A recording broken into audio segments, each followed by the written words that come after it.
The proposed rally for the presidential candidate of the Labour Party LB, Mr. Peter Obi, was on Saturday disrupted by men and officers of the Nigerian police, including other security agencies in the state. The mammoth crowd, which gathered at the pastoral centers of the Catholic Church, Abakaliki, was dispersed as fierce-looking police officers shot tear gas into the air from different locations.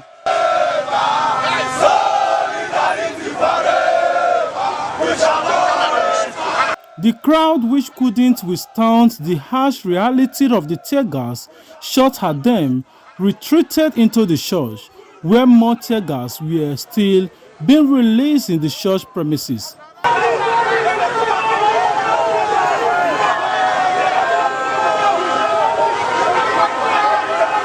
This development is presently causing panic amongst the youth, who are staunch supporters of the Peter Obi movement for a better Nigeria.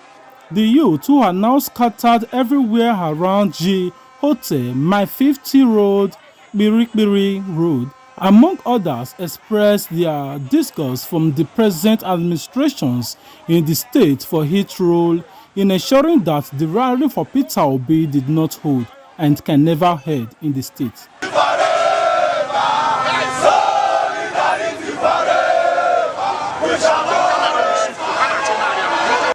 Anonymously, the dedicated fans of Peter Obi chanted and saying, "Peter Obi is our president, this rally must hold.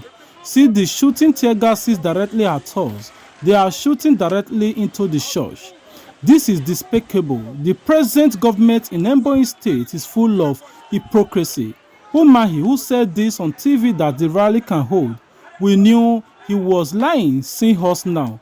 Obi remain our president come 2023. Not minding the tear gases shot at the youth, they are still seen with their banners shouting Peter Obi, Obi, and keep on shouting Obi within the premises of the church. As the rally is still struggling to start within the Abakaliki metropolis, more and more youth are still coming into Pastoral Center, the venue of the take-off point, in solidarity with the presidential candidate of the Labour Party, Peter Obi. Details in the video. Okay, so today we scheduled to hold a solidarity march in support of our candidate, His Excellency Mr. Peter Obi, in Ebonyi. So this morning we gathered here at the venue, trying to take off on the fitness test, but the police came and informed us that the governor had asked him to deal ruthlessly with anybody who organizes any kind of fitness movement or whatsoever in the state today. And so we were conducting ourselves, and all of a sudden the police started shooting tear gas on us, dispersing people. So many persons have been injured. A lot are in the hospital already, but we are still here as peace-loving people, and we are determined to show our solidarity to our candidate, Mr. Peter Obi. So the police officer that came didn't give us any specific reason, but I heard him very clearly quoting the governor as saying that no such movement should hold today in Abakaliki, and that anybody who tries to do any kind of march in the state today will be ruthlessly dealt with. Well, on the other hand, when I thought Lai Mohammed and Garba Shehu is the greatest liar in Nigeria or in the entire federation, here comes the governor, Dave Umahi of Ebonyi State's head, who said on Saturday he never ordered the disruptions of a solidarity rally by the supporters of the Labour Party presidential candidate Peter Obi in Abakaliki, the state capitals in southeast Nigeria. Umahi's special assistance on media and strategies to the governor, Shuk Oko, made this known in a statement hours after police met Gauss Peter Obi supporters as the peaceful rally in the state. The governor aide, who was confident in his lies, said that the attentions of the executive governors of the Ebonyi state has been drawn to some online publications and rumors making rounds that he ordered the disruptions of gatherings in support of one of the presidential candidates in the 2023 elections, this is not true. The governor aide went further to say that the executive governor of Ebonyi State is certainly not aware of any disruptions of any gathering as he didn't order any.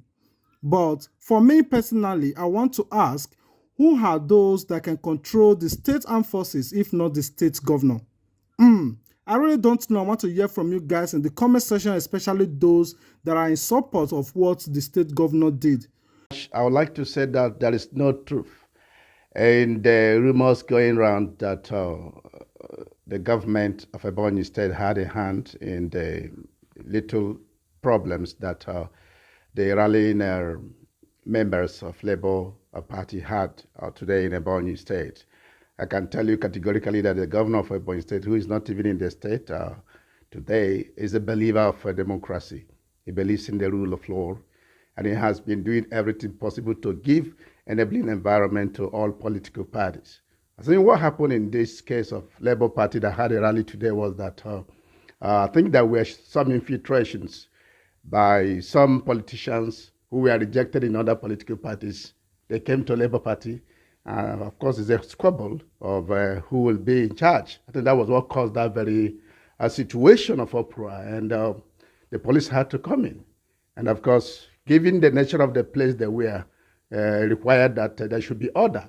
And how that could have been the reason why police had to really interfere. You will recall that even despite the rumors and the falsehood peddled, calling names all over the place, that they still had their rally, even though it was a very small number. And so that goes to show that the Ebonyi State gives every political party enabling environment. For me, I think that Labour Party in Ebonyi State has a lot of problems. A lot of people who left their contest in other political parties came.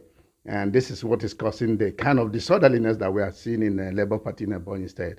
Ebonyi State is an orderly state, and I think that every person coming to do anything in Ebonyi State should appreciate that this is not a kind of animal farm. It's not a disorderly state. We do things oddly. And I know that the governor, even before he left, had approved that they should use the stadium to do their rally. And that is the place where if you think you have the crowd, you can come to the stadium and test your number and numerical strength. So I want to disabuse the mind of the people, especially members of the public, on insinuations, even name callings, in social media. Social media has been a menace, I tell you. It has been part of the problems of our democracy, as it were. And I think that we shouldn't be giving credence and credibility to, all these social media insinuations. I think we need to go deep into, or dig deep into what happened to know the roles of some of those politicians in the new members of Labour Party that came struggling for, positions. I think that is where the problem lies. There's also an allegation that certain money was required that they pay, but they could not meet up. Reason the usage of the stadium was not approved.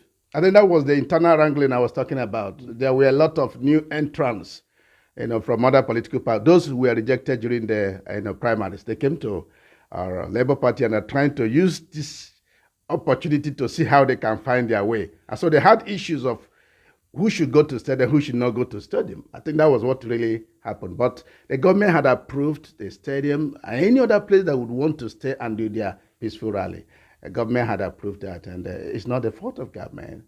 I think they should look inwards. There's high level of infiltration of never-do-well politicians in a Labour Party in Ebonyi State.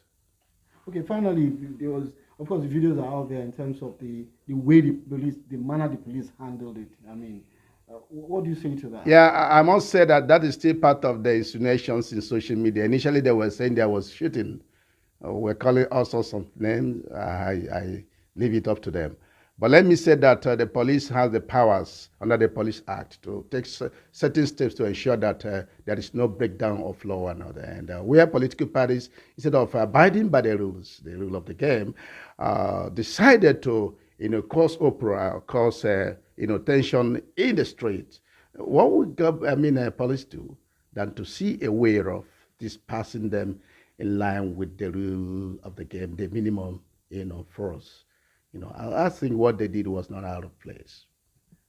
I want you guys to also hear your view. Do you think he's lying? Me, I want to hear from you guys in the comment section. Let's rub minds together. Well, on the other hand, back to the house.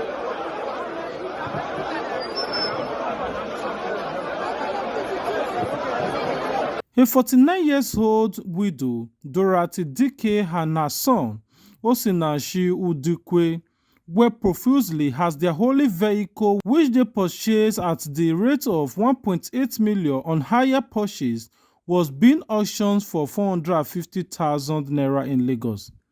Recall that earlier today, the Lagos State government, through its Ministry of Justice and the State Task Force, organized the public auctions of over 134 abandoned and forfeit vehicles at the Lagos State Task Force headquarters, Alusa, Ikeja, where a crowd of auctioneers, agents, buyers, and vehicle owners tried to outwit one another. A private auction house took charges of the event under the supervision of Mr. Arunola Agbara Banjuko of Lagos State Special Crime Coordinators, Mobile Court, and Chief Superintendent of Police, CSP Shola Jejeloye, and the Shema State Task Force. Mrs. Dorothy and her son, who had earlier jumped for joy when their minibus Corope with plate number Anambra NEN 347YOS was displayed for auctions with an opened bid of 50,000, but the joy was short-lived.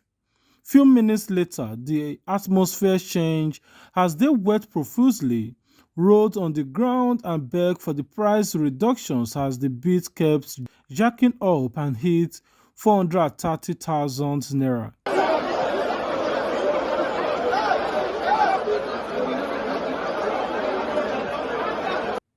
The bid was about to close when suddenly the mother and their son shouted 450,000 loudly. Help us, please, don't increase the price again. We cannot afford this, but we are hopeful that the vehicle will be ours so that we can walk again and raise money to feed ourselves. Help me, she shouted again. I'm happy to repurchase the bus, but the problem is that we cannot afford 450,000 naira. I'm a widow with 2 children and I hawk herbs on the streets of Lagos for survival. Osinachi is my son and I lost his father 3 months after delivering and since then have been battling to feed my children. When we heard that the bus will be auctioned today, we borrowed 59,000 naira to attend the event. Unfortunately, the price for the bus was closed at 450,000, she lamented.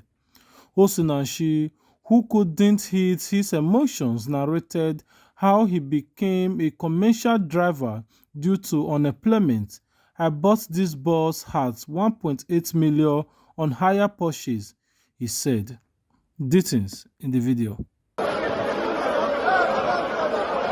See, as you see people dressing, even in the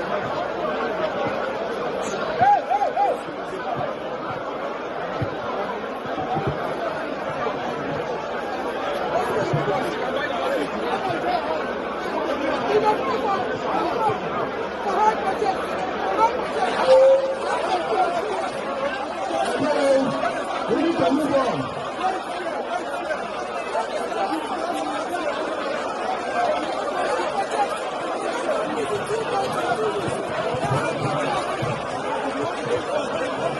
Nigerian man whose vehicle was pawned by the Lagos State Government Task Force break down in tears as his automobile his options for less than 400,000 naira. Details in the video. 270, 270, 280, 300.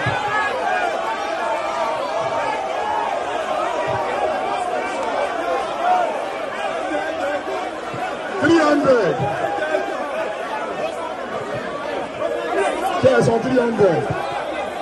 300. 310. 310.